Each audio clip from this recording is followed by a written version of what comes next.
Everyone, welcome back to our channel. Start करते हैं हम अपने सीडीपी के क्वेश्चन आंसर सीरीज। ये सीरीज हमारी यूपी टेट के लिए बहुत इम्पॉर्टेंट होगी और जितने भी लोग यूपी टेट का एग्ज़ाम देने जा रहे हैं, चाहे वो प्राइमरी हो या फिर जूनियर हो, वो सभी लोग जुड़ जाइए और इस वीडियो को ज़्यादा से ज़्यादा शेयर करिए।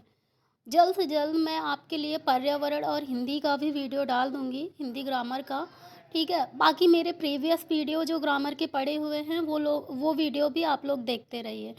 सीडीपी का थ्योरी भी आप लोग देखते रहिए और क्वेश्चन तो मैं करा ही रही हूँ। ठीक है, अब हम बात करते हैं क्वेश्चन नंबर 1। देखिए आप लोग, हावर्ड गार्डनर के अनुसार अंतर्वैयक्तिक बुद्धि नहीं है। ठीक है, हावर्ड गार्डनर के अनुसार अंतर्वैयक्तिक बुद्धि है। ठीक है, हम वैयक्तिक बुद्धि की बात कर रहे हैं, इंटरपर्सनल इंटेलिजेंस की बात कर रहे हैं। ठीक है, अगर हम बात करें अंतरावैयक्तिक बुद्धि की, इंट्रापर्सनल इंटेलिजेंस की, तो वो हमारे लिए हो जाएगी, स्वयं के लिए। अगर अंतरा या फिर इंट्रा, ठीक है, की बात होगी तो वो हमारे लिए हो जाएगी। अगर बात होगी इंटरपर्सनल या फिर अंतर्वैयक्तिक की, तो यहाँ पे हो जाएगी दूसरों के लिए। जब हम दूसरों के प्रति संवेदनशील होते हैं, दूसरों के प्रति दया का भाव रखते हैं, सिंपैथी रखते हैं, दूसरों के बारे में सोचते हैं, संवेदनशील होते हैं उनके बारे में, तो इसे हम लोग क्या बोलते हैं? इंटरपर्सनल इंटेलिजेंस या फिर अंतर्वैयक्तिक बुद्धि। Right, B is the right answer. क्या सही हो जाएगा आपका? बी वाला। ओके, नेक्स्ट क्वेश्चन है हमारा, जब एक शिक्षक साइकिल के बारे में पढ़ाता है और बच्चे के मन में उसकी छवि बनती है। ठीक है, जब एक टीचर जो है साइकिल के बारे में पढ़ाता है और बच्चे के मन में ना साइकिल की प्रतियां आने लगती है, मतलब वो इमेजिन करता है कि साइकिल ऐसी होती है क्योंकि उसने साइकिल देख रखी होती है। आप सभी को पता है ऐसा मूर्त संक्रियात्मक अवस्था में होता है, कॉन्क्रीट ऑपरेशनल स्टेज पे ऐसा होता है। ठीक है, मूर्त संक्रियात्मक अवस्था, ये आप लोग कमेंट करके बताइए मूर्त संक्रियात्मक अवस्था का जो टाइम पीरियड है वो कितना है। ठीक है, आपको पता है ना, पियाजे ने ये जो ऑपरेशनल स्टेज दी हैं, संवेगात्मक गामक अवस्था, पूर्व संक्रियात्मक अवस्था, मूर्त संक्रियात्मक अवस्था, औपचारिक संक्रियात्मक अवस्था, आप सभी लोग चारों का टाइम पीरियड लिख के भेजिए। ये सारे क्वेश्चन मैंने बहुत डिटेल में कराए हैं, ये थ्योरीज मैंने डिटेल में कराई हैं, लेकिन कुछ स्टूडेंट की डिमांड है कि मैम फिर से करा दीजिए ये वाली थ्योरीज, तो मैं फिर से भी करा दूँगी। ओके, तो क्या हो जाएगा? कॉन्क्रीट ऑपरेशनल स्टेज हो जाएगा, मूर्त संक्रियात्मक अवस्था। राइट, नेक्स्ट है हमारा क्वेश्चन, बच्चे को लिखने में दिक्कत होती है। जब कोई बच्चा लिख नहीं पाता है, ठीक है, लिखने में प्रॉब्लम होती है, तो लिखने का मतलब क्या? ग्राफ बनाना। ठीक है, ग्राफ हमेशा लिखने के लिए आएगा और लेक्सिया हमेशा पढ़ने संबंधी, हाँ, डिस्ग्राफिया जब लिखने संबंधी दिक्कत होगी तो हम किसकी बात करते हैं? डिस्ग्राफिया की बात करते हैं। ठीक है, लिखने संबंधी अगर बात होती है तो डिस्ग्राफिया की बात करेंगे, और हमेशा हम पढ़ने संबंधी बात करेंगे तो डिसलेक्सिया। देखो, ये डिसलेक्सिया और डिस्ग्राफिया हमेशा पूछा जाता है। ठीक है, तो ये आपके समझ लो फ्री के क्वेश्चन है, बस देख लिया ग्राफ वाला तो ग्राफ से रिलेटेड है तो लिखना। ठीक है, और जहाँ पे लेक्सिया आ जाए, लेक्सिया, ठीक है, वहाँ पे पढ़ने संबंधी विकार हो जाएगा। राइट, तो ये डिस्ग्राफिया किससे हो जाएगा? लेखन संबंधी जो विकार होता है ना। कुछ बच्चे जैसे कि लिखने में उन्हें बहुत दिक्कत होती है, लिख नहीं पाते हैं, सही नहीं लिख पाते हैं। ठीक है, तो उन्हें ही डिस्ग्राफिया बोलेंगे। राइट, नेक्स्ट क्वेश्चन है हमारा, अक्षमता जो सीधे तौर पर सुसंगत रूप से लिखने में प्रॉब्लम करती है। ठीक है, लिखने की क्षमता को प्रभावित करती है। एक मिनट, हाँ, लिखने की क्षमता को प्रभावित करती है। अक्षमता जो सीधे तौर पर सुसंगत रूप से लिखने को प्रभावित करती है, ये क्या हो जाएगी? डिस्ग्राफिया। लेखन संबंधी जो विकार होगा वो क्या हो जाएगा? डिस्ग्राफिया लिखने संबंधी विकार हो जाएगा और डिसलेक्सिया पढ़ने संबंधी विकार हो जाएगा। ओके,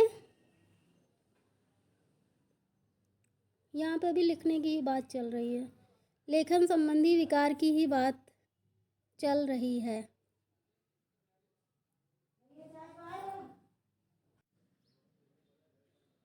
तो आप लोग समझ गए हैं, इसका आंसर तो आप लोग दे ही लेंगे।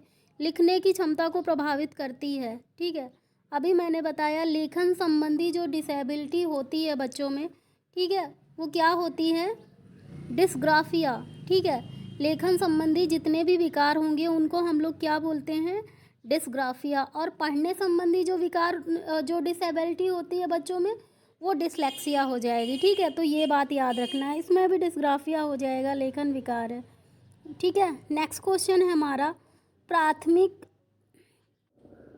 प्राथमिक सामाजिकरण, द्वितीय सामाजिकरण, ठीक है। इसमें ये बताना है आपको कि बच्चे के सामाजिकरण में प्राथमिक भूमिका किसकी होती है और द्वितीय क्या होती है, ठीक है। तो बच्चे का जो सामाजिकरण शुरू होता है कहाँ से, घर से, परिवार से, मित्र से, माँ से, ठीक है। सबसे पहले माँ, घर, भाई बहन ये सब आते हैं, फिर परिवार, मित्र, मतलब फिर दोस्त, मित्र, रिश्तेदार, बाकी सब कुछ बाद में आता है, पहले परिवार आता है, ठीक है। तो दो ऑप्शन आपके तो कट जाएंगे, कैसे, देखो परिवार पहले आएगा तो ये दोनों तो होंगे नहीं, ठीक है। तो परिवार और किताबों से कोई सामाजिकरण थोड़ी ना होता है, ठीक है। किताबें पढ़ के हम नॉलेज गेन करते हैं, ठीक है, कुछ लर्निंग करते हैं, लेकिन सामाजिकरण के लिए हमें लोगों की ज़रूरत होती है, वातावरण की ज़रूरत होती है, आसपास वातावरण, जीव जंतु, सब हर चीज़ से सामाजिकरण होता है, ठीक है।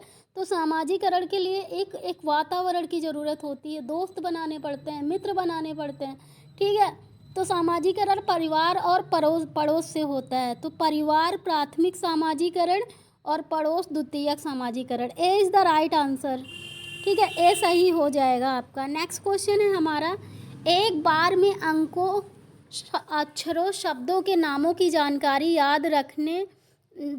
रखने की सीमित क्षमता। जब क्षमता को बाउंड कर दिया जाता है ना कि एक बार में आप अंक याद रखो, अक्षर, नामों की जानकारी की कुछ सीमित जानकारी, ठीक है, तो ऐसी स्मृति को क्या कहते हैं, ठीक है। तो इसे अल्पकालिक स्मृति कहते हैं। आप एक ही बार के लिए याद कर रहे हो, शॉर्ट टर्म मेमोरी, है ना, एक बार के लिए, थोड़ी देर के लिए याद कर रहे हो, ठीक है, तो अल्पकालिक हो जाएगा। नेक्स्ट क्वेश्चन है हमारा, कोहलबर्ग ने नैतिक विकास को कोहलबर्ग के व्यक्ति की भावना के विकास के रूप में परिभाषित किया है।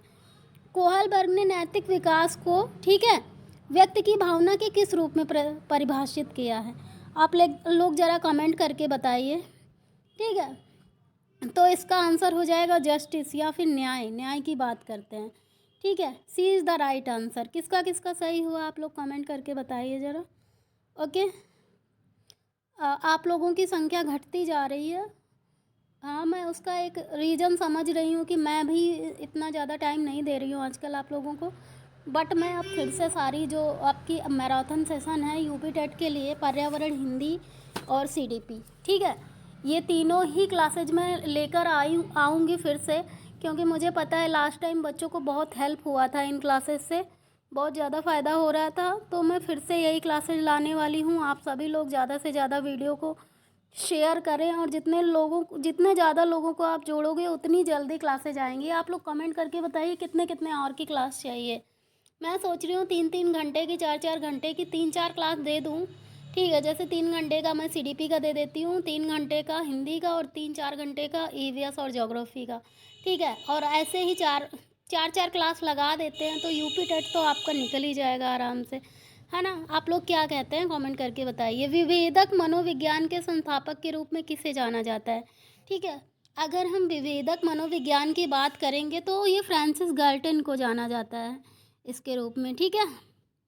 ए is the right answer. Next question है, कौन समर्थित बाल केंद्रित शिक्षा से संबंधित है। समर्थित बाल केंद्रित शिक्षा की बात कही गई है, ठीक है। तो बाल केंद्रित शिक्षा जॉन डेवी इसके लिए जाने जाते हैं, जॉन डेवी। ओके, पियाजे की कौन सी अवस्था में बच्चे के सामने से साइकिल हटा दिया जाए, ठीक है, तब भी उसके दिमाग में साइकिल की छवि बनती है, ठीक है। पियाजे की कौन सी स्टेज में जो है मान लो उसके सामने से साइकिल हट गई, ठीक है, तब भी उसके दिमाग में जो है साइकिल बनी रहेगी, ठीक है। तो ये कॉन्क्रीट ऑपरेशनल स्टेज होगा, इस स्टेज होगा, मूर्त संक्रियात्मक अवस्था हो जाएगा। पूर्व संक्रियात्मक अवस्था में देखो, संवेगात्मक गामक अवस्था जन्म से 2 वर्ष होती है, ठीक है, और पूर्व संक्रियात्मक अवस्था 2 से 7 वर्ष। अब 3 साल का बच्चा है ना, भले ही आपने उसने उसने आपने कभी उसको 2 महीने पहले कुछ दिखाई है, साइकिल या फिर कोई ऐसी चीज़, चेयर, ठीक है, अब वो 2-3 महीने बाद वो भूल गया। अब उसके बाद में आप साइकिल साइकिल चिल्लाओगे ना, तो 3 साल का 4 साल का बच्चा नहीं बता पाएगा, ठीक है। लेकिन मूर्त संक्रियात्मक अवस्था जो 7 से 11 वर्ष तक चलती है ना, इसमें बच्चा स्मार्ट हो जाता है, बड़ा हो जाता है। अगर तब बात करते हो ना, तो उसको याद रहता है, ठीक है, उसको ये बात याद रहती है, क्योंकि उसको एक एक्सपीरियंस हो चुका होता है समाज का, चीज़ों का, है ना। तो मूर्त संक्रियात्मक अवस्था में बच्चा बता देगा। आप साइकिल सामने से हटा भी दोगे और उसके पहले उसने साइकिल देखी है, तो वो अपने आप में इमेजिन कर लेगा, छवि बनती रहेगी, ठीक है। तो मैंने इसका आंसर 1-2 लोगों ने और पढ़ाया है, ठीक है, मैंने उनका भी देखा है, बट वो सही नहीं होगा। मूर्त संक्रियात्मक अवस्था ही सही होगी, कॉन्क्रीट ऑपरेशनल स्टेज ही सही होगा। बच्चे कुछ मुझे इस क्वेश्चन के लिए मुझे बच्चों ने स्क्रीनशॉट्स भेजे थे, कुछ मतलब कुछ लोगों के, तो उनका आंसर दूसरा लग रहा था, और जो पियाजे का सिद्धांत है उसके अकॉर्डिंग अगर बात करें तो कॉन्क्रीट ऑपरेशनल स्टेज ही जा रहा था। कॉन्क्रीट ऑपरेशनल स्टेज ही सही होगा, ठीक है, अमूर्त संक्रियात्मक अवस्था ही सही होगा। B is the right answer, ठीक है। तो इसमें आपको बहुत ज़्यादा सोचने की ज़रूरत नहीं है, आप सिद्धांतों पे चलिए, लोगों की बातों में मत चलिए, ठीक है। मान लो अगर किसी टीचर से ही, किसी व्यक्ति से गलती हो जाती है, चलो कोई बात नहीं, गलतियाँ तो होती हैं, ठीक है, 1-2 गलती ह्यूमन एरर है, हो जाती है। बट जब भी आपको लगे किसी बुक में कि गलत आंसर है, या फिर कुछ टीचर पे डाउट हो रहा है या कुछ भी, तुरंत आप सिद्धांत की तरफ चले जाइए कि इस मनोवैज्ञानिक ने इस तथ्य के बारे में क्या बोला है। जैसे ही आप ये बात याद करोगे, तुरंत आपको आपका आंसर फाइंड आउट कर लोगे, ओके। तो B is the right answer, ठीक है। बहुत सारे लोग इसे पूर्व परिचालन अवस्था कहते हैं, जो बिल्कुल ही गलत है। मूर्त संक्रियात्मक अवस्था होगी, क्योंकि इसमें बच्चा स्मार्ट हो जाता है, वो इमेजिन कर लेगा, उसकी छवि इमेजिन कर लेगा साइकिल की। पूर्व संक्रियात्मक अवस्था में नहीं कर पाएगा, ओके। नेक्स्ट हम बात करें, अगर एक बच्चा फुटबॉल खेलने से पहले क्या करता है, फुटबॉल खेलने से पहले कूदना, उछलना सीख लेता है। मतलब फुटबॉल खेलना है ना, तो उसे होमवर्क तो करना पड़ेगा ना, कि फुटबॉल कैसे खेलते हैं, पैर मतलब किक करके खेलते हैं, कूदते हैं, मतलब बहुत सारी फिजिकल एक्टिविटीज़ होती है ना। ऐसे बैठे बैठे तो फुटबॉल खेल नहीं सकते हैं ना। तो जितनी ज़्यादा उसकी एक्सरसाइज होती है ना, फिजिकल एक्सरसाइज, वो पहले से ही पूरा होमवर्क करके जाता है कि फुटबॉल खेलना है ना, तो मुझे तेज़ से भागना भी पड़ेगा, मुझे उधर जाके किक भी करना पड़ेगा, ये सब पहले से ही कर लेता है, ठीक है। तो ये कौन सा, मतलब ये किसकी बात कर रहा है, ये समीपस्थ दूरस्थ की बात कर रहा है, ठीक है। ये जो आपके पेपर चल रहे हैं ना सीटेट में, वहाँ से भी क्वेश्चन उठाए हुए हैं, क्योंकि आपके यूपी टेट में पूरी उम्मीद है कि जैसा सीटेट पैटर्न अपना रहा है, वैसे ही क्वेश्चन यूपी टेट में भी पूछे जाते हैं, है ना। तो उसी के अकॉर्डिंग आपके क्वेश्चन हैं, राइट।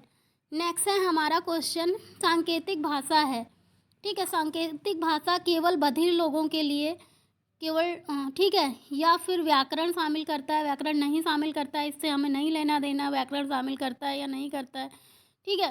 सांकेतिक भाषा में क्या होता है, बधिर लोगों के लिए होती है। ये बात तो बिल्कुल सही है कि जो लोग बोल नहीं पा रहे हैं, सुन नहीं पा रहे हैं अच्छे से, ठीक है, उनके लिए सांकेतिक भाषा का यूज हम करते हैं।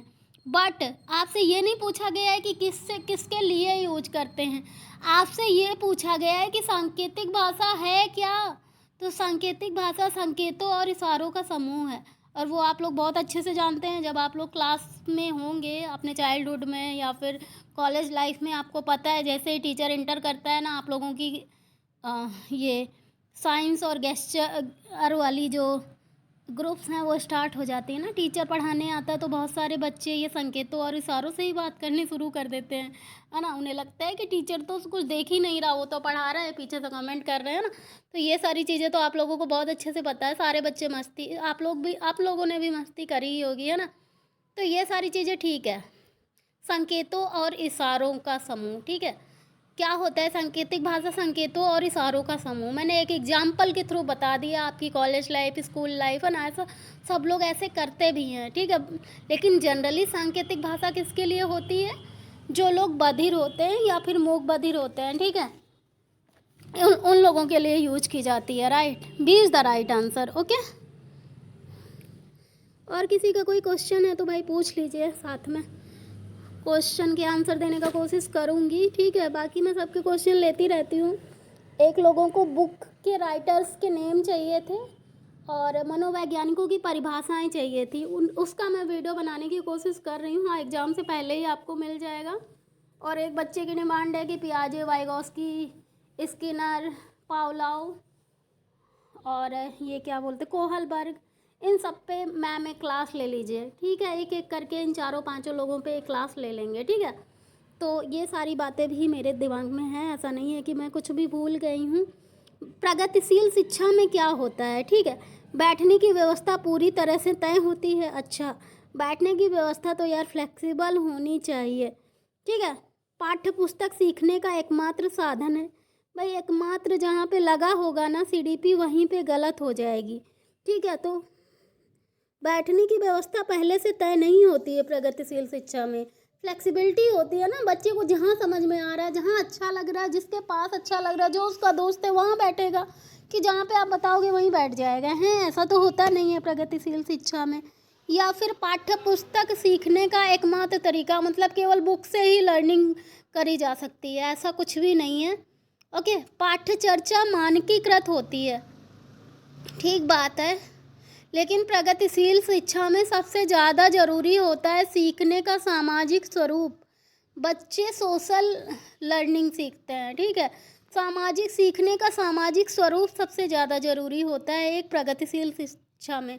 तो डी सबसे ज़्यादा सही है, D is the right answer. Okay, next question है NEP, नेशनल एजुकेशन पॉलिसी 2020 किस पर बल देता है?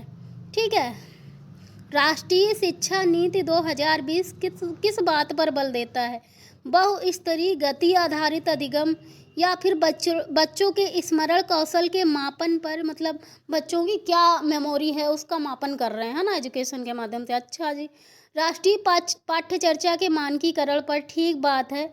बच्चों के केवल संज्ञानात्मक विकास से, भैया संज्ञानात्मक, भावात्मक, क्रियात्मक, हम सबकी बात करते हैं, तो जहाँ पे केवल आएगा ना तो वो ऑप्शन तो आप पहले ही काट दीजिए। ठीक है, राष्ट्रीय पाठ्य चर्चा के मानकीकरण, ठीक है, इस पर भी सोच सकते हैं, लेकिन बच्चों के स्मरण कौशल पे हम बात नहीं करेंगे। लेकिन सबसे एप्रोप्रिएट जो आंसर है, सबसे अच्छा जो आंसर आपका है बहुस्तरीय। ठीक है, मल्टी लेवल मोशन। ठीक है, बहुस्तरीय गति आधारित अधिगम पे हम बात करते हैं। ठीक है, तो ए इज़ द राइट आंसर। जितना ज़्यादा मल्टी डायमेंशनल होगा, मल्टी लेवल होगा, उस वो ज़्यादा सही होगा ना। बहुस्तरीय शिक्षा को हम बढ़ावा देते हैं, विविध प्रकार की शिक्षाएं जो जहाँ पे बच्चा बहुत सारी चीज़ें एक साथ सीखता है। ठीक है, तो ए is the right answer. Okay, next question है हमारा, बच्चों के सीखने का आकलन करने के लिए एक शिक्षिका को किन तरीकों पर ध्यान का इस्तेमाल करना चाहिए? कक्षा में की गई अंतः क्रिया का, ठीक बात है। परियोजना या फिर प्रोजेक्ट का, सही बात है। पोर्टफोलियो का या फिर आत्म आकलन का। देखो, बच्चों की लर्निंग के लिए एक टीचर को ऑब्जर्व करना चाहिए, एक टीचर को क्या क्या एक्सेस करना चाहिए। ठीक है, तो कक्षा में की गई अंतः क्रिया का, ठीक है, ये तो करना ही करना चाहिए। परियोजनाओं का भी करना चाहिए, पोर्टफोलियो का भी करना चाहिए, आपने पढ़ा ही होगा पोर्टफोलियो BTC वगैरह में। आत्म आकलन, ये बात भी बहुत ज़रूरी होती है। तो सारे ही सही हो जाएंगे, ABCD, B is the right answer. Okay, next question है हमारा, कौन से जीव का दांत बढ़ते रहते हैं और वे हमेशा कुछ ना कुछ कुतरता है? ये देखो, ये जो CTET हुआ है ना, इसमें ये क्वेश्चन आया है इस बार का जो CTET हुआ है ना, जो अभी एग्ज़ाम चल रहे हैं। और जो पिछले प्रीवियस ईयर हैं उनमें भी पूछा गया, आप लोग देख सकते हैं प्रीवियस ईयर उठा के। ठीक है, और दूसरी बात, जहाँ पे कुतरता आपने देखा होगा ना, बहुत सारे बच्चों ने जिन्होंने पढ़ा नहीं है ना, कुतरता देख के उन्होंने चूहा ही लगा दिया होगा, लेकिन इसका आंसर है गिलहरी। पता है गिलहरी क्या करती है? चूहा ही कुतरता नहीं, केवल एक चूहा ही नहीं है जो चीज़ों को कुतरता है, कपड़ों को कुतरता है, गिलहरी भी कुतरती है। गिलहरी क्या करेगी, पेड़ पे चढ़ जाएगी, फलों को कुतर के डाल देगी, ठीक है, कुछ भी कुतरने लग जाएगी, ठीक है। तो कुतरने का काम चूहा नहीं करता है, केवल चूहा तो करता ही है, गिलहरी भी करती है। और गिलहरी एकमात्र ऐसा जीव है, मतलब गिलहरी एक ऐसा जीव है, एकमात्र मैंने बोल दिया, जिसके दांत जो है बढ़ते रहते हैं, ठीक है, जिसके दांत क्या होते हैं, बढ़ते रहते हैं जीवन भर, है ना। तो गिलहरी के दांत हमेशा बढ़ते रहते हैं और वो कुतरती भी है चीज़ों को। ओके, तो B is the right answer. ये क्वेश्चन मेरी एक स्टूडेंट है, यूपी टेट की, सी टेट की, दोनों की, सी इज़ फ्रॉम मिर्ज़ापुर। उसने मुझे बताया था कि मैम ये गिलहरी वाला, मुझे मतलब मैंने पेपर दिया तो ये गिलहरी वाला आया तो था, बट आपने पढ़ाया था या पता नहीं, मैंने गिलहरी ही मार दिया है, सही होगा कि नहीं। तो मैंने उसे बोला मैंने ईवीएस में तो पढ़ाया था, आपको याद होगा, तभी तो आपने सही किया। तो बोल रही हाँ मैम कहीं तो सुना होगा, बट मैंने ये ऐसे ही लगाया, बाद में पता चला ये सही हो गया, ठीक है। बहुत सारे लोगों ने चूहा लगाया होगा, कुतरना देख के उनमें कन्फ्यूजन आ गया होगा कि चूहा होगा, है ना, लेकिन चूहा नहीं, गिलहरी है। कौन सा पेड़ भारत के मूल का नहीं है, ठीक है। देखो नीम, बरगद, गुलमोहर सारे हैं, यूकेलिप्टस नहीं है, ठीक है। जो यूकेलिप्टस का पेड़ है, यूकेलिप्टस, है ना, यूकेलिप्टस क्या होता है, इसकी लकड़ी वगैरह तो बहुत महंगी बिकती है, ठीक है। D is the right answer. और यूकेलिप्टस को यूकेलिप्टस ही बोलते हैं, नीलगिरी भी बोल देते हैं कहीं कहीं, ठीक है। तो क्या होता है, यूकेलिप्टस के पेड़ में मतलब इसकी लकड़ी तो बहुत ज़्यादा महंगी जाती है, इसीलिए इसको लगाया जाता है, यूकेलिप्टस के पेड़ साइड में लगवा देते हैं। तो बट मुझे मतलब सही है, हाँ, मतलब ये भारत का नहीं है, सॉरी मैं कुछ और सोचने लग गई थी, ये भारत के मूल का नहीं है, मतलब नीम का, बरगद का, गुलमोहरी का, ठीक है, ये सारे तो भारत के ही हैं, ठीक है। लेकिन ये जो यूकेलिप्टस है ना, ये बाहर से आया हुआ है, ठीक है। तो यही आपको याद रख लेना है, ये सारे भारत के हैं, नीम, बरगद, गुलमोहर, अगर किसी को ना पता हो तो अब पता हो गया, और यूकेलिप्टस बाहर का है। ओके, नेक्स्ट क्वेश्चन है हमारा, कौन सी फसल को खाने में प्रयोग किया जाता है। भाई खाने में कौन सी फसल का प्रयोग किया कौन सी फसल को खाने में प्रयोग किया जाता है जो कि जड़ नहीं है, ठीक है। तो खाने में तो यार सबका प्रयोग करते हैं, है कि नहीं, ऐसा कोई है जो खाने में प्रयोग ना किया जाए, ठीक है, खाने में सबका प्रयोग करते हैं। बट गाजर, मूली, सलजम, ये सारी चीज़ें जड़ों के अंतर्गत आती हैं, ठीक है। आलू जो है तने में आती है, एक बार क्रॉस चेक कर लेना, तने में ही आती है, ठीक है, क्योंकि जहाँ तक मुझे याद है आलू जो है तने के अंतर्गत आती है, तना। गाजर, मूली, सलजम ये जड़ के अंतर्गत आती है, ठीक है। नेक्स्ट क्वेश्चन है हमारा, पॉस्चराइजेशन का मुख्य रूप से उपयोग किया जाता है। भाई ये क्वेश्चन हर एग्जाम में लगभग पूछा गया, रिपीटेड क्वेश्चन है, सबसे घिसा पिटा क्वेश्चन यही है, दूध, ठीक है। पॉस्चराइजेशन का मुख्य रूप से प्रयोग किया जाता है प्रिजर्व करने के लिए दूध को, ठीक है। नेक्स्ट है हमारा क्वेश्चन, मृदा अपरदन सतही मृदा को हटा देता है, जिसमें क्या होता है।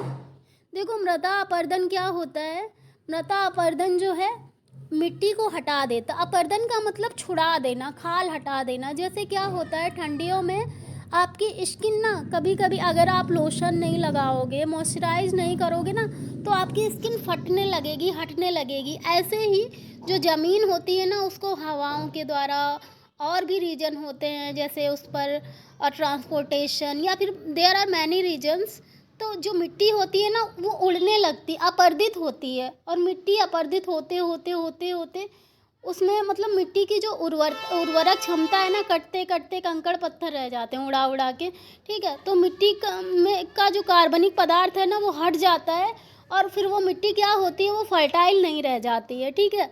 इसीलिए मृदा अपरदन का क्या कारण होता है, मृदा को सतह से हटा देता है, और उस सतह में क्या होते हैं, कार्बनिक पदार्थ, तो अपरदन के द्वारा उस मिट्टी को हटा दिया जाता है। भाई आप जाइए अरावली में, देखिए जाके, जो राजस्थान का जो क्षेत्र है, ठीक है, उसमें बंजरीकरण, बंजर मृदा, ऊसर मृदा, ये सारी प्रॉब्लम्स क्यों इतनी ज़्यादा आ गई? ये अपरदन के कारण ही तो होता है ऐसा, ठीक है। मृदा अपरदन होते होते क्या हो जाता है, मिट्टी बंजर होना शुरू हो जाती है, ऊसर होना, फिर वहाँ की फर्टिलिटी घटने लगती है धीरे धीरे, राइट। नेक्स्ट क्वेश्चन है, कौन सा वसा में घुलनशील है? विटामिन त्वचा के लिए अच्छा होता है, ठीक है। वसा में घुलनशील, ठीक है। आप लोग कमेंट करके बताइए वसा में घुलनशील और जल में घुलनशील कौन कौन से हैं, ठीक है। ये मतलब एक क्वेश्चन पढ़ो ना तो आपका क्या होना चाहिए, उससे रिलेटेड 2-3 जो और क्वेश्चन बनते हैं ना उनके भी आंसर आप फाइंड आउट करके लेके आओ अगर आपको नहीं पते हैं तो, ठीक है। तो कौन सा वसा में घुलनशील विटामिन त्वचा के लिए आवश्यक होता है, ठीक है। तो इसका आंसर होता है विटामिन ए है इसका आंसर, ठीक है। बट विटामिन से जितने क्वेश्चन बनते हैं कि जल में घुलनशील कौन है, वसा में घुलनशील कौन है, ये सब आपको पता करना है क्योंकि यहीं से कहीं ना कहीं आपका क्वेश्चन फिर से फंस जाएगा, ठीक है। तो विटामिन ए इसका सही हो जाएगा। शीला एक पहाड़ी इलाके में रहती है जहाँ घर पत्थर और लकड़ी के बने होते हैं, वह कहाँ पे रहती है? देखो, पत्थर के घर और लकड़ी के घर लद्दाख में भी आपने देखा था बने थे, ठीक है। बट लद्दाख और हिमाचल प्रदेश दोनों की विशेषता है, ठीक है। तो शीला एक ऐसे इलाके में रहती है जहाँ पत्थर और लकड़ी के घर बने होते हैं। तो केंद्र शासित नहीं लगा है तो आप हिमाचल प्रदेश लगा दो, ठीक है। अगर केंद्र शासित लग जाए तो आप हिमाचल प्रदेश की जगह लद्दाख लगा देना, ठीक है। तो ये वाला आंसर आप याद रख लेना, थोड़ा सा कॉन्ट्राडिक्शन हो सकता है, बहुत सारे बच्चे गलत भी कर सकते हैं इसको, ठीक है। तो नेक्स्ट क्वेश्चन है, काष्य है, ठीक है। काष्य क्या होता है? Cu और Sn की मिश्र धातु, ठीक है। काष्य क्या होता है? कासा होता है Cu और Sn, okay. C is the right answer. Hindi, भाई हिंदी हमारी राजभाषा है, ठीक है। याद रखना, राष्ट्रीय भाषा मत लिख देना, राजभाषा है आर्टिकल 343 के अंतर्गत, ठीक है। आर्टिकल 343 के अंतर्गत हिंदी हमारी राजभाषा है, ना कि राष्ट्रभाषा, ठीक है। तो बहुत सारे लोग ये कन्फ्यूजन में जो राष्ट्रभाषा लगा के आते हैं ना, देखो राष्ट्र अलग है, ठीक है, और राज अलग है, तो राजभाषा है, राजभाषा, ठीक है। C is the right answer. Next question है हमारा, कुल केंद्र शासित प्रदेशों की संख्या कितनी है?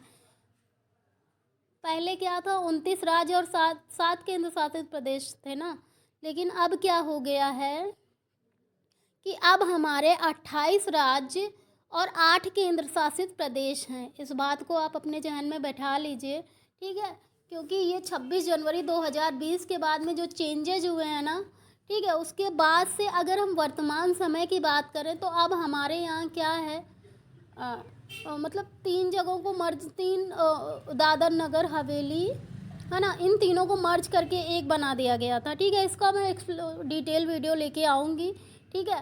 तो ये क्या हुआ था, कुल केंद्र शासित प्रदेशों की संख्या अब कितनी हो गई है? 8 हो गई है, ठीक है, और कुल राज्यों की संख्या 28 हो गई है, okay. C is the right answer, okay. सारे क्वेश्चन हो गए हैं हमारे।